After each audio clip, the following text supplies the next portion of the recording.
"It's just a wedding," my mom said after I wasn't invited, so I disappeared. Days later, someone exposed my sister's secret at the altar, and my absence spoke louder than any revenge. "You're exaggerating. It's just a wedding," my mother said when I wasn't invited to my own sister's wedding. Instead, I booked a trip. A few days later, my family wouldn't stop calling my phone. "My name is Ethan. I'm 33 years old, an architect, and I live in Austin, Texas. 2 weeks ago, I found out that my younger sister Emily erased me from her life as if I had never existed.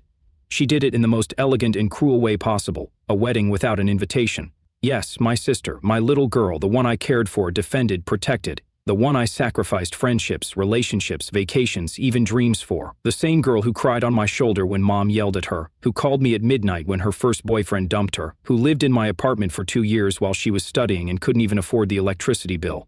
The one I bought her first laptop for and paid for her master's degree. Emily, my own blood. And yet, when she announced her wedding in Santa Barbara, California, I didn't get a single word, not a text, not an email, nothing. The worst part? That sentence that still burns in my chest. "We've only invited the people who are truly important to us." She said it on Instagram in a story, using that sweet tone she always used to manipulate everyone, with her fake smile, wearing her trial white dress, romantic music playing in the background. And yes, I saw the names, all the distant cousins, her high school friends, her old literature teacher, even a great aunt who lives in Brazil. Everyone except me. When I asked Mom, because of course I asked, even with a lump in my throat and shaking hands, she just gave me this, in that cold, superior tone she always uses. "Oh, Ethan, don't make it bigger than it is. It's just a wedding. Just a wedding," as if I didn't know what that really meant.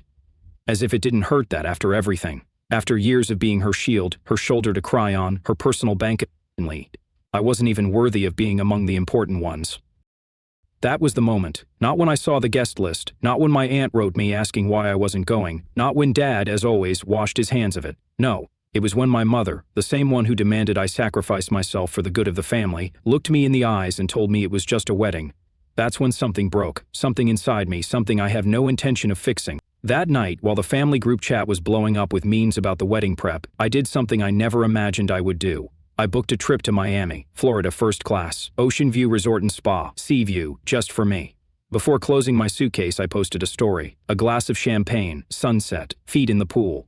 Sometimes family isn't where you were born, it's where you finally feel at peace. 20 minutes later, I had 8 missed calls, and that was only the beginning.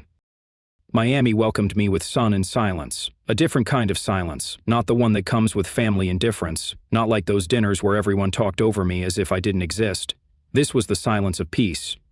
During the first few days, all I did was walk on the beach, swim, drink white wine, and watch the sea swallow the sun. I turned off notifications, forgot about the family group chat, titled, Emily's Wedding. But the past has long arms, and family even longer. On day 3, I decided to check my phone. 48 messages, 11 missed calls, a new post from my sister with the caption, "Counting down the days with the people who truly matter." And there they were, cousins, distant uncles and aunts, even one of her high school teachers, but not me. The one who basically raised her while our parents were always working, the one who paid for her master's degree, the one who endured her breakups, her dramas, her silences. That same day, my mother sent me a message. "Sweetheart, don't take it like that. It's just a wedding. Don't be dramatic. Just a wedding." As if it didn't hurt. As if I didn't understand that what Emily really meant was, "You're no longer part of my circle. You don't bring me prestige. You're of no use to me." That was when I posted the first photo, me in the hotel's infinity pool, holding a glass of champagne with the caption, "Sometimes walking away is the only way to breathe again." New life, no filters. On day 5, my Aunt Margaret, the only one who ever showed a bit of warmth, called me. "Ethan, sweetheart, what's going on? Your mother says you're creating a scene on social media. Emily is upset." Upset? Why? Because I'm showing I'm doing fine? Because I'm not crying like they expected? Aunt Margaret sighed.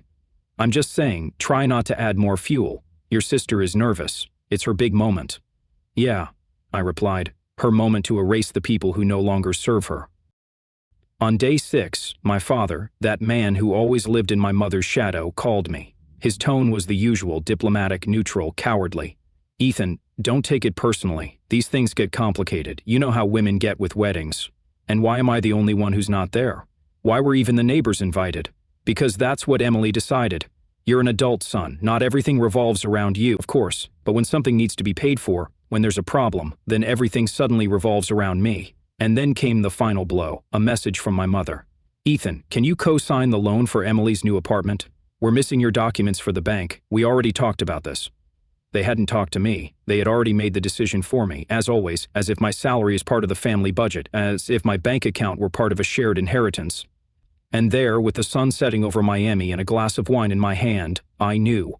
Never again. I recorded a voice message for the family group chat. My voice was calm but firm.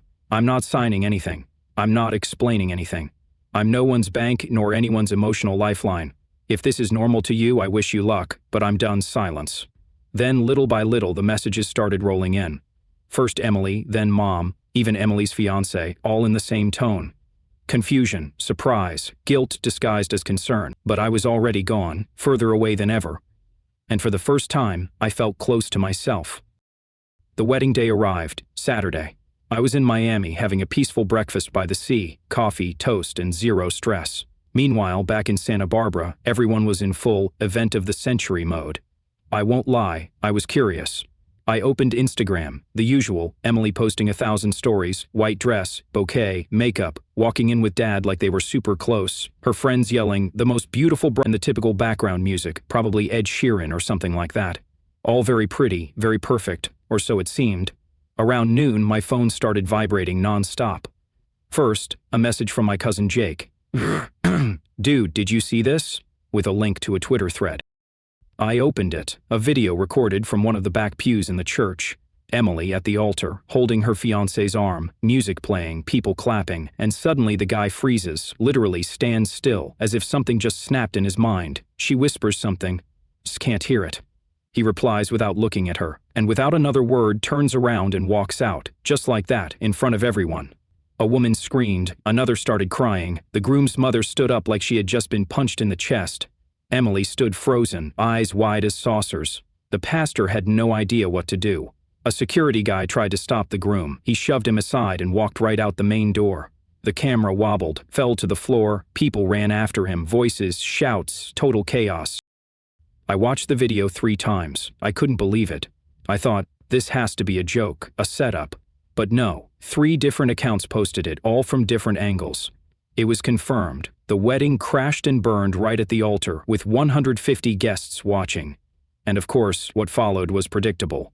A message from Aunt Susan. Ethan, please answer. Emily is a mess. We need you to come. Excuse me? Now I'm part of the family again? Now I'm useful, after not even being invited to the wedding. After Emily publicly stated only the important people would attend. I left the message on read. Then my mother. Please, Ethan, this has been a disaster.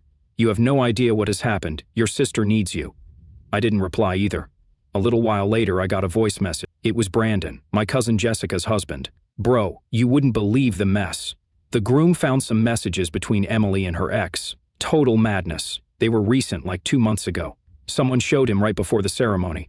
It wasn't random. He had it printed, paper in hand, threw it in her face in the dressing room, said something like, this is what I'm getting into if I marry you, and left. Boom. And that's when I remembered that time Emily called me at 2 in the morning, crying because her ex had left her for someone else. I got in the car and went to pick her up, said nothing, just drove. I spent an hour listening to her saying nobody understood her. I made her soup, let her sleep in my bed, I took the couch. And 2 days later she got back. With that same guy, and she never even thanked. So no, I wasn't surprised she kept messaging him, and I wasn't surprised someone found out and threw it in her face. On her wedding day. And honestly, I didn't feel sorry. I felt angry because I know that if things had gone well, they wouldn't have even remembered I existed.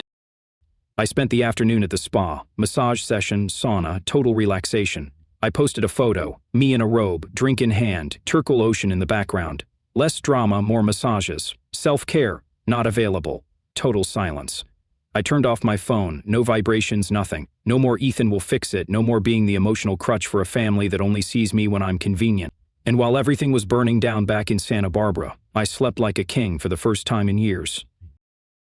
I went back to Austin a week after the wedding, not out of nostalgia, not for family. I had things to wrap up, had to empty out the apartment, handle paperwork, the bare minimum. I didn't answer a single message. I didn't open even one of the 80 unread WhatsApp messages waiting for me. I read a few from the lock screen. Emily is devastated. Mom won't stop crying. Don't be cruel. Cruel? Me?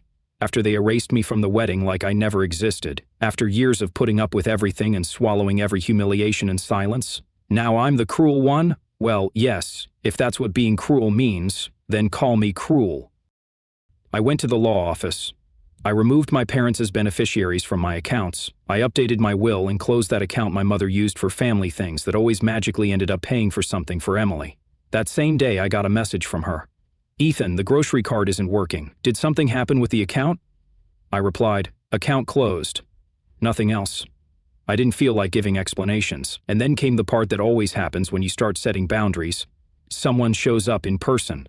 My mother came without warning, doorbell at 8 in the morning. I was still in my robe, coffee in hand. I opened the door, and there she was, with that face she puts on when she wants you to feel sorry for her. "Ethan, are you really going to do this? We're your family?" I didn't answer right away. I just stared at her. It was hard not to laugh at the performance.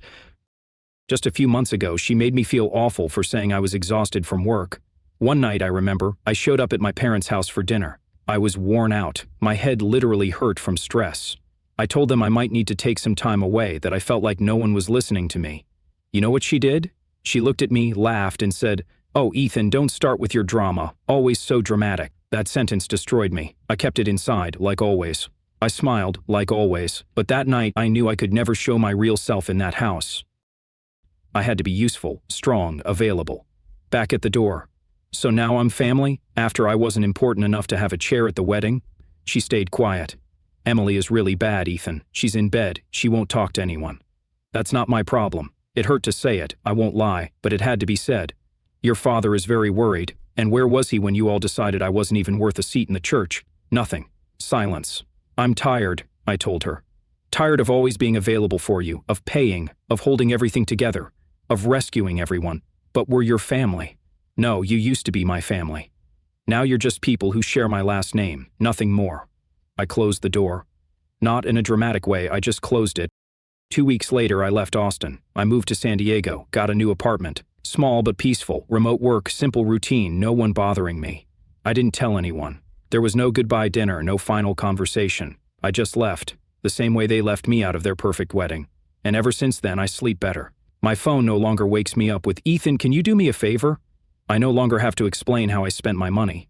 I no longer have to pretend I'm okay just to avoid being called dramatic. Now I finally live in peace, without guilt, without regret, without them. 6 months went by. 6 months without emergency calls. 6 months without "Ethan, can you?" 6 months without having to swallow everything in silence. And for the first time in my life, peace. I'm not saying it was easy. At first, the first few days in San Diego felt strange. I would wake up expecting someone to need me, like a reflex. But after a while, the silence began to feel good. I would wake up, make coffee, work in peace, no one expecting me to fix their mess, no one telling me I was overreacting. I was living for myself, and that I had never done before. 3 weeks in, the first attempt at reconnection arrived. A message from Emily. "Hi, I know I have no right, but I just wanted to say I'm sorry." I read it, left it there. 2 hours later, another one. "I made a lot of mistakes. I needed you that day, and I needed you after, but you were cruel too." And I laughed. "Me, cruel? After you erased me? After years of using me for everything you needed and then ignoring me during the most important moment of your life?" I didn't reply, and it wasn't out of pride, it was out of dignity. Then Mom. She sent me an email, a simple email. "Son, we all make mistakes. What matters is forgiveness. Family is all we have." No. What we have are choices, and I made mine. A month later, I ran into them by accident. I was in San Diego, sitting at a cafe terrace, having a drink with a friend. Mom, Dad, and Emily were there for the weekend too, unwind. They saw me. Emily looked down, Dad waved awkwardly, Mom walked over to my table. "Ethan, are you not going to say hello?" "I'm busy." "You're not even going to talk to your sister?" "Did she talk to me before cutting me out?" Silence. "What do you want me to say, Mom? That I'm happy to see you? I just want us to be a family again." And I said it straight. I already have a family. The people who respect me, the ones who don't use me. You had your chance. You lost it. She froze. I turned away, went back to my coffee. Now, consequences. Because yes, everything has consequences. Emily? She's still living with a friend in a rented apartment. The mortgage for the new place fell through because I didn't co-sign the loan. She's working a temporary job, and from what I heard, she's on medication for anxiety. Do I feel sorry for her? A little. But also, that doesn't give me back the years I spent being her emotional and financial support. My mother? Now she goes around saying that Ethan is going through a phase, according to my aunt.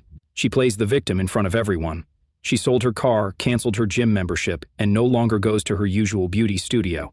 The shared account is gone, the faucet was turned off. My father? Still says nothing, he never called, never wrote. I saw him in San Diego that day and he waved at me like I was the doorman of the building. I don't expect anything else from him. He was never really present. Extended family, total silence. 2 cousins messaged me privately, saying, I understand you, but I don't want problems with your mom. Same old story. Plenty understand you in secret. Very few will say it out loud. And me? I'm fine. I'm at peace. I have a small studio apartment in San Diego. I work remotely. I have clients who respect me. I go for runs in the morning. I read, I write, I laugh more. No one asks me for explanations. No one demands more than I can give. No one makes me feel like I have to earn their affection. Today marks exactly 6 months since the wedding, and I haven't seen them again. And honestly, I don't miss them. Sometimes people ask me if I feel guilty for breaking away from my family, and the truth is, I feel free. I finally feel like myself. They used to call me selfish, but they never realized what someone looks like when they finally start living for themselves. Thank you for reading. And if you're reading this while wondering whether to cut ties with what's breaking you apart, do it. Don't hesitate, because peace has no price, and living for others is not really living. Ethan, final update, responding to your comments. Well, truly, I didn't expect this. I posted my story just to let it out, to release something I had been carrying for years. I thought a few people might relate. I thought others would criticize me harshly, which also happened. But I never imagined so many people would write, saying, the same thing happened to me. It's like you're putting this into words, and I'm the one who has to say thank you. I read every comment. Some made me cry. Yes, believe it or not, I cried too. Others made me angry, I admit it. And many made me remember things I had buried deep, covered with that typical phrase, it's not that big of a deal. But it was. It really was. That's why I'm writing this final update, because I want to respond to a few messages that keep showing up. But they're your family, one day you'll regret it. I've been hearing that since I can remember. As if sharing blood gave someone a free pass to do whatever they want to you. As if the word mother or sister automatically came with the right to hurt you. No, I don't regret it. And you know what? If I ever do regret something, it will be for not setting boundaries sooner, for letting myself be used for so long, for trying to belong in a place that shut me out years ago. You sound resentful too. Couldn't you have talked it out before disappearing? I did talk, I swear I did. One time, with a trembling voice, I told my mother, sometimes I feel like no one sees me. Do you know what she answered? Oh, Ethan, always with your feelings. Why do you have to ruin everything with your emotions? In my family, talking about how you feel is playing the victim, setting boundaries as being ungrateful, and getting tired as being selfish. It wasn't resentment, it was self-defense. And yes, when someone who always says yes finally says no, everyone else sees it as an attack. But it's not. It's emotional survival. Did it hurt to walk away? So much. I don't show it often, but yes, it hurt. It hurt to remove my sister from my favorites. It hurt to block my mother. It hurt not replying to Aunt Margaret's voice message. But it hurt more to stay, to keep waiting for the day they would finally see me, appreciate me, value me. And that day never came. There were nights I fell asleep crying, days when I felt empty, moments when I asked myself, what if I'm the one who's wrong? But no, I wasn't. I was just tired of giving, of showing up, of holding everything together and getting nothing in return, not even the bare minimum. Would you ever speak to them again? Not today, and not out of pride, but because going back would be like walking into a burning house, hoping this time I won't get burned. If someday they change, if they truly do, not with fake tears or guilt-filled emails, but for real, then maybe. But only if I can return as a person, not as a fixer, not as a bank, not as the one who always takes the hit. I want to thank everyone who commented with empathy, to those who shared heartbreaking stories that left a lump in my throat, to those who told me I believe you even if it hurts. And also, thank you to those who criticized. Not all of it came from a bad place. Some of you helped me see things from another angle. But if you're the one reading this, if you feel invisible in your own family, if you feel like you're constantly giving and no one sees you, if you think speaking up is making drama, that crying is being a burden, and that setting boundaries is being selfish, you're not crazy, you're not the problem, and you're not alone. It's not selfishness, it's self-worth. And yes, at first it hurts, but after that you breathe, and you realize that the air without guilt, without manipulation, without having to ask permission to exist, feels different.